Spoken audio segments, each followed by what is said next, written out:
প্রত্যেক নাগরিককে national health সিস্টেমের আওতায় আধুনিক হেলথ কার্ড প্রদান করা হবে। সরকার দ্রুত পদক্ষেপ গ্রহণ করে প্রথম 100 দিনের মধ্যেই প্রায় 100% শিশুকে হাম রুবেলা টিকা প্রদান করেছে। ফেসিবাতি সময়ে স্বাস্থ্য খাতে অপরিকল্পিত অবকাঠামো নির্মাণ উপকরণ ক্রয়ে যে পরিমাণ ব্যয় হয়েছে তার একটি বড় অংশই দুর্নীতির মাধ্যমে লুটপাট করা হয়েছে। তাই স্বাস্থ্যসেবার মান উন্নয়ন হয়নি। সেই কারণে আজ দেশের হাসপাতালগুলো অতিরিক্ত রোগীর চাপে হিমশিম খাচ্ছে। সাধারণ মানুষ মানসম্মত চিকিৎসা থেকে বঞ্চিত হচ্ছে, আর বিপুল সংখ্যক রোগী বিদেশমুখী হওয়ায় মূল্যবান বৈদেশিক মুদ্রা দেশ থেকে বেরিয়ে যাচ্ছে। আমাদের স্বাস্থ্যনীতির মূল উদ্দেশ্য হবে সর্বজনীন ও ন্যায়সঙ্গত স্বাস্থ্যসেবা নিশ্চিত করুন, চিকিৎসা কেন্দ্রিক থেকে প্রতিরোধ কেন্দ্রিক স্বাস্থ্য ব্যবস্থায় রূপান্তর, গ্রামীণ ও প্রান্তিক জনগোষ্ঠীর কাছে স্বাস্থ্যসেবা পৌঁছে দেওয়া, মাতৃ ও শিশু স্বাস্থ্য, পুষ্টি ও টিকাদান জোরদার করুন, স্বাস্থ্য প্রযুক্তি ও চিকিৎসা শিল্পের বিকাশ ঘটানো। আমরা স্বাস্থ্য খাতে সরকারি বিনিয়োগ পর্যায়ক্রমে ও ধারাবাহিকভাবে বৃদ্ধি করে জিডিপির 5% উন্নীত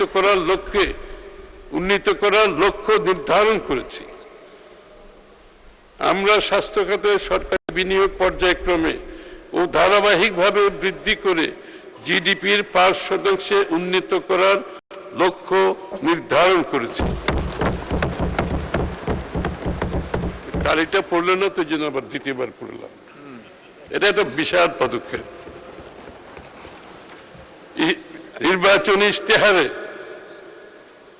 নির্বাচনী ইশতেহারে প্রতিশ্রুতি মোতাবেক আমরা বাংলাদেশের প্রতিটি ইউনিয়নে একটি করে এবং শহরের প্রতিটি ওয়ার্ডে এক বা একাধিক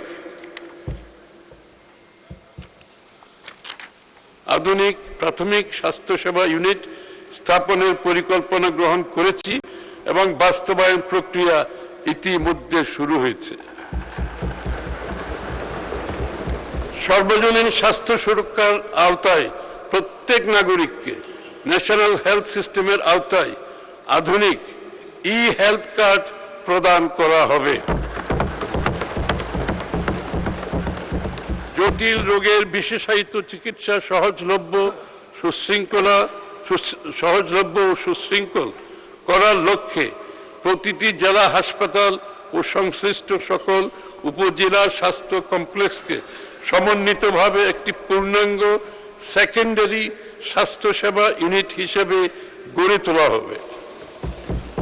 উপজেলা স্বাস্থ্য কমপ্লেক্সগুলোতে শয্যা সংখ্যা বৃদ্ধির পাশাপাশি মা, নবজাতক, শিশু ও প্রজনন স্বাস্থ্যসেবা এবং ফিজিওথেরাপির ব্যবস্থা থাকবে।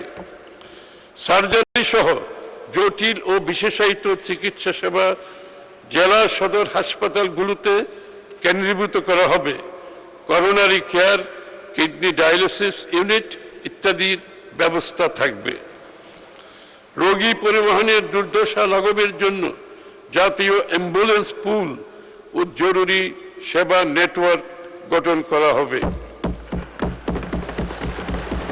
সরকার একটি সমন্বিত বিজ্ঞান ভিত্তিক ও আধুনিক জাতীয় পুষ্টি কর্মসূচি প্রণয়নের লক্ষ্যে কাজ করছে। 5 বছরের নিচের শিশুদের খর্বাকৃতি স্টান্টেড চিলড্রেন মোকাবেলায় সরকার বহুমুখী ও বহু খাত ভিত্তিক একটি সমন্বিত জাতীয় কর্মসূচি বাস্তবায়ন করবে। For stunted children API active pharmaceutical ingredient, শিল্প পাক সহ প্রয়োজনীয় অবকাঠামো, গবেষণা, বিনিয়োগ ও নীতিগত সহায়তা অব্যাহত রাখা হবে।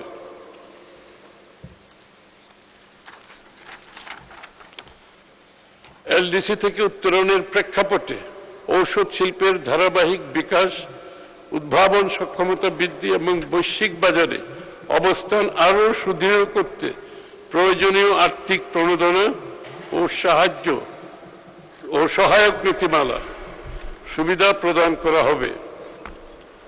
দেশব্যাপী একটি টেকসই ও আধুনিক ঔষধ ও ভ্যাকসিন সরবরাহ নেটওয়ার্ক গড়ে তোলা হবে, যাতে প্রত্যন্ত অঞ্চলেও সময় মতো প্রয়োজনীয় ওষুধ ও টিকা পৌঁছানো সম্ভব হয়। আমাকে অত্যন্ত ব্যথিত হৃদয়ে বলতে হচ্ছে, বিগত সরকারগুলোর টিকা সংগ্রহ ও টিকাদান কার্যক্রম বাস্তবায়নে অবহেলা ও যথাযথ পরিকল্পনার অভাবে দেশ জুড়ে হামের প্রাদুর্ভাব দেখা দিয়েছে এবং শিশু মৃত্যুর মতো হৃদয় বিদারক পরিস্থিতির সৃষ্টি হয়েছে। এই পরিস্থিতি মোকাবেলায় সরকার দ্রুত পদক্ষেপ গ্রহণ করে প্রথম 100 দিনের মধ্যেই প্রায় 100% শিশুকে হাম রুবেলা টিকা প্রদান করেছে। ইন্টিগ্রেটেড মডিউলার পদ্ধতি, আধুনিক ক্লিনিক্যাল শিক্ষা ব্যবস্থা এবং এআই ভিত্তিক চিকিৎসা জ্ঞান প্রযুক্তির ব্যবহার অন্তর্ভুক্ত করে একটি আধুনিক দক্ষতা ভিত্তিক ও ভবিষ্যৎমুখী নতুন এমবিবিএস কারিকুলাম চালু করা হবে। দীর্ঘদিনের শূন্যপদ পূরণের লক্ষ্যে অবিলম্বে 5000 এমবিবিএস চিকিৎসক নিয়োগের উদ্যোগ গ্রহণ করা হয়েছে। নার্সিং ও মিডওয়াইফারি খাতে উচ্চশিক্ষা ও পেশাগত উন্নয়নের সুযোগ, নার্সিং বিষয়ে ব্যাচেলর ও মাস্টার্সের সুযোগ বৃদ্ধি করা হচ্ছে। এটা আমাদের জন্য বিরাট সম্ভাবনার দ্বার খুলে দেবে। দেশব্যাপী মানসম্মত ও জনমুখী স্বাস্থ্যসেবা নিশ্চিত করতে নতুন করে 1 লক্ষ স্বাস্থ্যকর্মী নিয়োগের কার্যক্রম শুরু হয়েছে।